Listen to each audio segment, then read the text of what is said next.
Chappie, here is a forest behind Umueze that people will not talk about after sunset. Even the drunk old men who normally have no fear of anything, not police, not death, not even their wives, grow quiet when the name of that forest is mentioned. Nobody points in its direction. Nobody calls it by name. They simply say, that place, or where the trees confuse the living.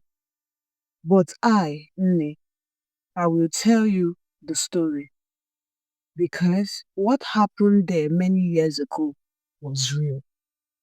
And if you've ever walked near that side of the land, you might have already felt the pull without knowing.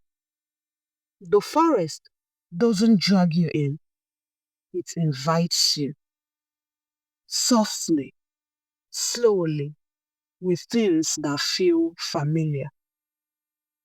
There was a girl named Olaedo, 16 years old, the first and only daughter of her mother. Her skin was the color of fresh breadfruit bark, and her eyes carried that kind of innocent boldness only youth can afford.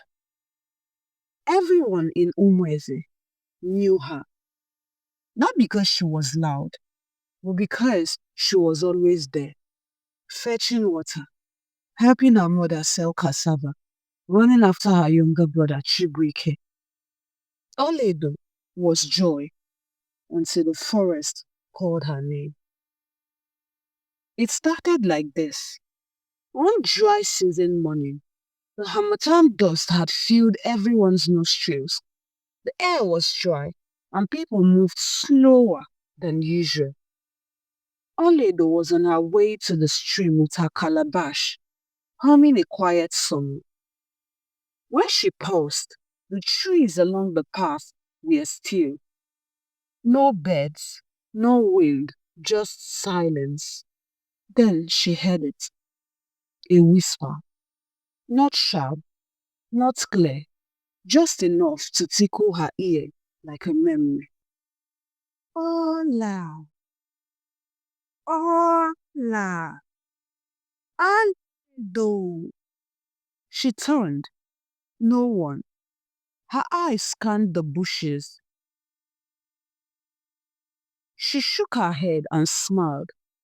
Maybe her ears were playing games with her. She didn't tell anyone when it happened again 2 days later. This time, she was roasting plantain in the backyard when the same soft call came. This time from the direction behind her compound. That direction where the land dipped and dipped until it met the edge of the forbidden forest. Oya! Come! She spun around. Again, nothing. But the hairs on her arms stood. The fire leaked too high for a second, and the plantain burnt. Chibuike, her brother, ran out. When he smelled it, he started laughing. You are getting old, sister. You are burning everything, he teased. But she was not laughing, because this time she could have sworn the voice sounded like Chibuike's. 3 days passed, and the voice stopped. No whispers, no chills, just ordinary village life again. Olaedo told herself it was nothing. Maybe she was tired. Maybe she needed rest. Maybe the forest had whispered to someone else and she only imagined it. But on the fourth day, everything changed. It was early evening. The sky was heavy with clouds, and thunder mumbled in the distance like a warning. Her mother had gone to Nkwo market, and Olaedo was left at home with Chibuike. She was combing his hair under the mango tree. when he suddenly jerked his head up and said, "I want to pee." "Then go," she said, slapping his shoulder playfully. He ran off toward the bush path, but something about the way he moved didn't sit right with her. He didn't stop to dance or laugh like he usually did. He didn't look back. He walked too straight, like he was being called. She waited.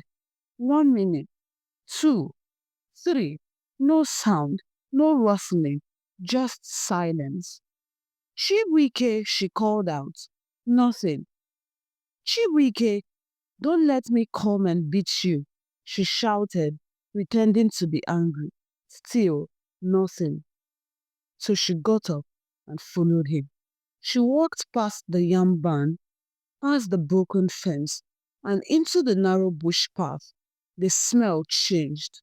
The air smelled too green, too quiet. Then, ahead, she saw him, standing still, back turned, frozen. "Chibuike," she called. He didn't move. She walked faster, heart thumping now. "Chibuike, are you playing with me?" He turned, and that's when Oledo dropped the comb in her hand. It was Chibuike or something wearing his face, but his eyes were completely white. No pupils, no color, just white. And when he opened his mouth to speak, it wasn't his voice, it was hers. "Come," the thing said with her own voice. She didn't wait. She turned and ran harder than she ever had before. Her wrapper loosened, her heart roared in her ears, and her legs scraped against thorns and bush. She burst out of the path, screaming, barefoot, dusty and sweating. But Chibuike was there, sitting calmly on the doorstep, eating groundnuts. He looked up and blinked. "Sister, why are you sweating like this?" Olaedo didn't tell anyone what she saw that day, but something inside her had shifted. That night, she didn't sleep well, because just before dawn, in the final minutes of darkness, she heard her voice again, not outside, but inside her room. The next morning, Olaedo looked tired. Her mother noticed. "Are you sick?" she asked. "No, Mama," Olaedo replied. But something wasn't right. She felt it in her chest, like the forest had reached inside her and left a thumbprint behind. The whole day, things felt off. The shadows were too long. The wind blew when no leaves moved. And every time she looked into a mirror or water, her reflection looked a second slower than she moved. By evening, she'd already made up her mind. She was going to the forest. Not because she was brave, but because she knew that if she didn't go, the forest would come for her anyway. At midnight, when the compound was asleep and the lantern had burned out, Olaedo tied her wrapper tight and slipped out through the back. She didn't carry a torch. She didn't take the usual bush knife. She only carried her father's old wooden rosary, the one he left behind before he died. The moon was full, and the forest stood ahead of her like a waiting mount. She walked past the last mango tree, past the edge where the soil changes color, past the line no one dared to cross, and that's when the air changed. It wasn't just quiet, it was listening. The trees were still. The wind had vanished. She took one step inside, then another, and the path behind her disappeared. She turned. Where she came from, gone. Just trees, not ordinary trees. They seemed to bend toward her, as if they were curious and hungry. The path in front glowed faintly, a kind of soft green light, that paused like a heartbeat. She walked slowly, breathing through her mouth now, because the air smelled like rain and firewood and her grandmother's perfume all at once. Then she heard laughter, children singing, Oledo, Ola, Oledo, Ola. She froze. That was her name being sung. She turned sharply and saw movement, small shadows dancing around the tree. She called out, "Who is there?" No one answered, just more laughter. Suddenly, someone brushed past her shoulder. She screamed, but nothing was there. The rosary burned hot in her hand. She held it tighter and whispered a prayer, and then she saw her father. He stepped out from between two trees, smiling. "Papa," she breathed. He opened his arms. "My Olaedo, my brave girl," he said softly. Her knees buckled. She hadn't seen him since he died 5 years ago. "I missed you, Papa," she whispered, stepping forward. He nodded. "Come, let's go home." She reached for him, and just before she touched his hand, she looked down. His feet weren't touching the ground. They were floating backward. Her chest turned cold. She stepped back. The smile on his face stretched wider, too wide it touched his ears.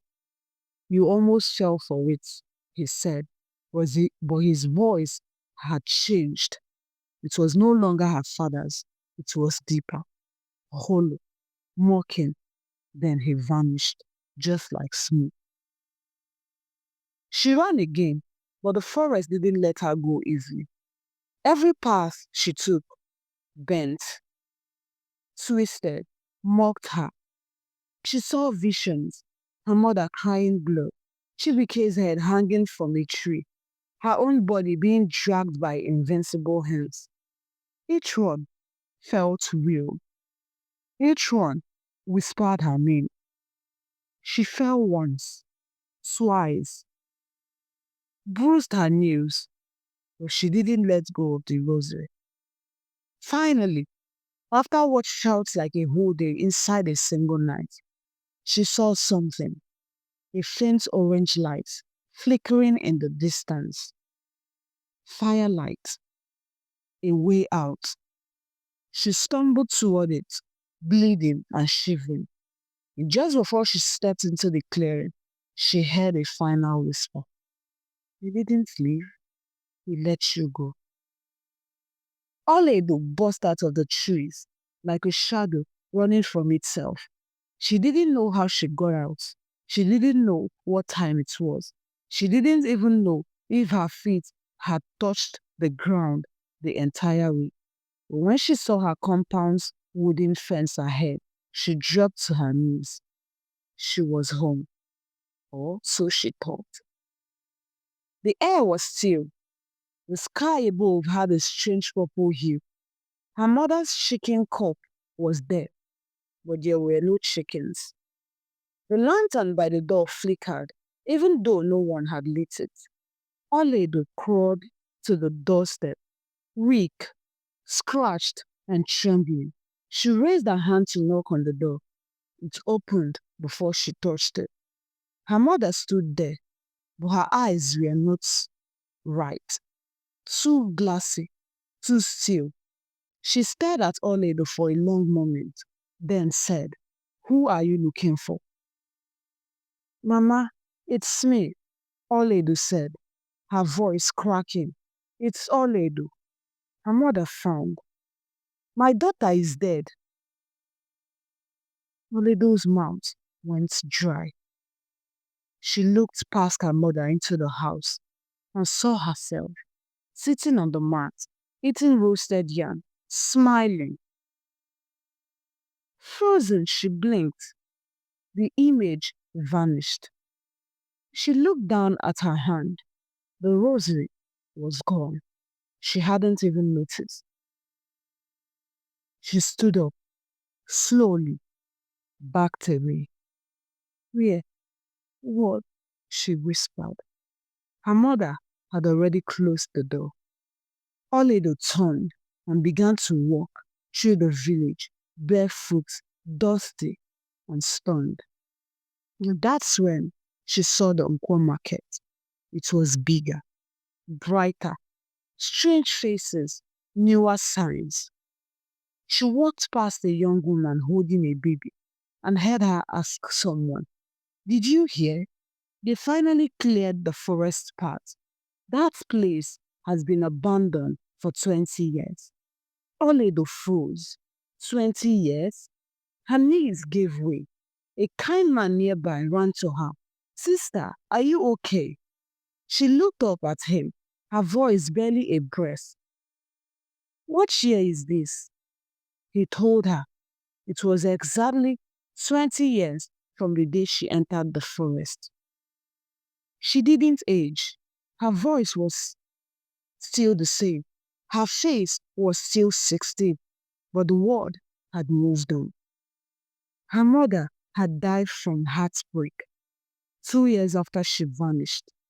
Chibike had grown, moved to another town, married and had 2 children. No one believed she was the real Olaedo. How could they?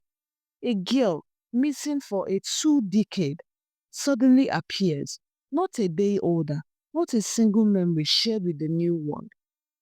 The village called her a ghost. Some said she was the devil.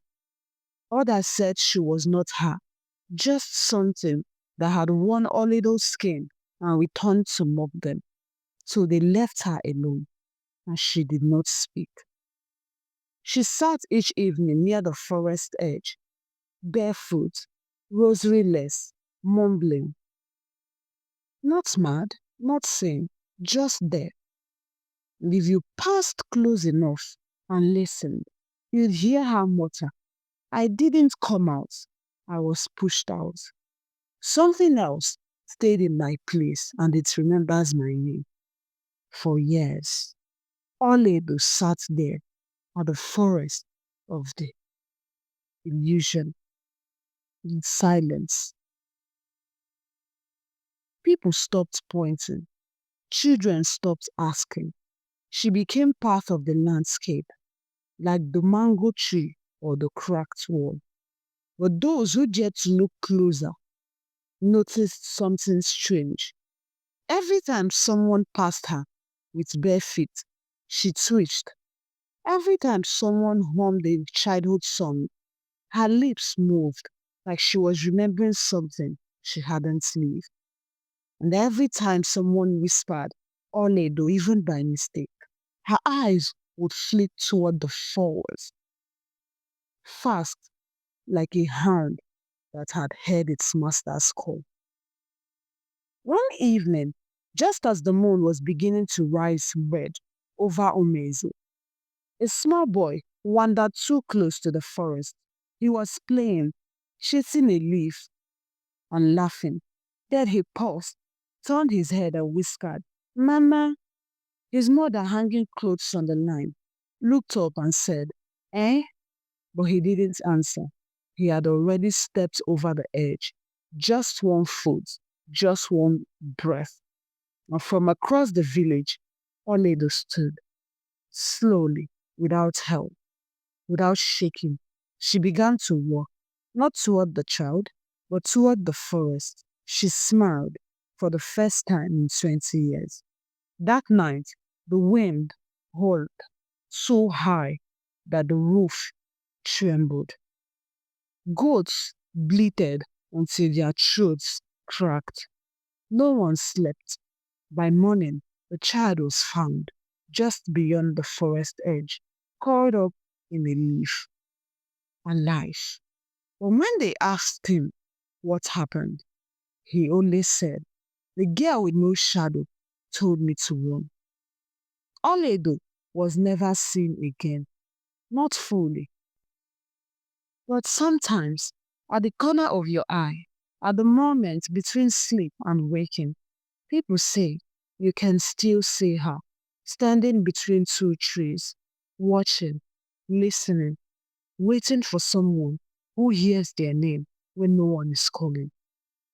So, my child, if you ever walk near Umueze and you hear a soft voice in the trees calling your name, don't answer, don't turn, don't look back, because the forest remembers and it doesn't like being forgotten.